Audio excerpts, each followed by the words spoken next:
You think some of the counselors are working with smugglers? That some Jedi are giving a hard time? Luke shrugged. I don't know that. He admitted, but it seems to fit. And what are you going to do about it? Luke stopped. Jason did too. The pair turning to face each other directly. We have 100 Jedi Knights setting their own agendas throughout the galaxy, Luke explained. That is the problem. You don't think these Jedi at the Outer Rims are justified in going after smugglers? Jason asked. That's not the point, Luke replied. Not at all. The point is that the scattering of Jedi Knights prevents any cohesive movements. Jason's gaze seemed distant, as if Luke had just lost him. We have Ruth Scudder acting foolishly, defending Mars Shuttle and the Osarians over here. Other Jedi apparently going after smugglers with the vengeance of the Outer Rim, and I've heard stories of still other problems in other sectors. Luke explained. It's hard to keep up with it all, and sometimes it feels like I'm fixing symptoms without ever getting to the real disease. His choice of words gave Jason pause, and Luke too, when he thought about them in the context of his wife. That's why we need the Jedi Council. Luke pressed on a moment later. A singular purpose and direction. Is that what it means to be a Jedi Knight? Jason asked bluntly, a question Luke had been hearing many times in the last few months, from Jason, and not from his other apprentice, Jason's younger brother, Anakin. Why do you care what the counselors think? Jason asked, as much to change the subject as out of true curiosity. You don't need them to reestablish a Jedi Council. Why would you want anything from them and their foolish arguing? I don't need them. The Jedi, despite what Feor Rodan and Noyak Nuv and even Borsk Vela might think, don't answer to the Council. But if I don't have their agreement, in this matter, my plans, as I develop them, both for the Academy and for the Jedi Council, might prove more difficult to implement, at least in the Public Relations Department. You learn to play along, Jason. That's the game called diplomacy. But that was just a point, Jason thought, though he kept it to himself. Any formalities concerning the Jedi from the Academy to any new councils seemed to him to be layers of bureaucracy added to something spiritual and personal, something that should not be governed. In Jason's idealistic 16-year-old eyes, the individual Jedi Knights, by their mere acceptance of the philosophy necessary to sustain their force powers, should be self-governing.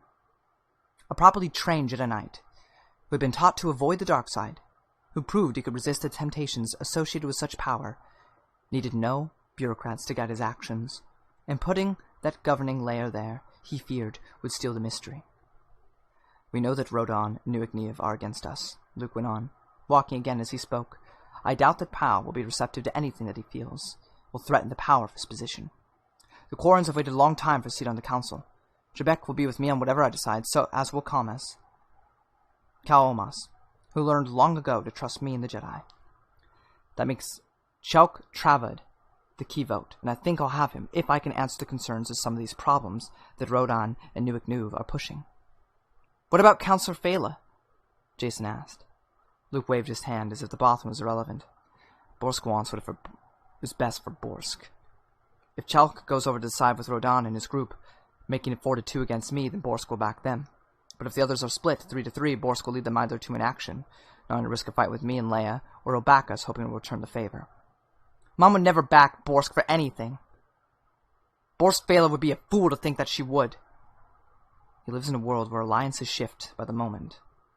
Borsk does what Borsk needs to do at any given moment to benefit Borsk, and he's so jaded by that personal philosophy that he thinks everyone else plays by the same rules.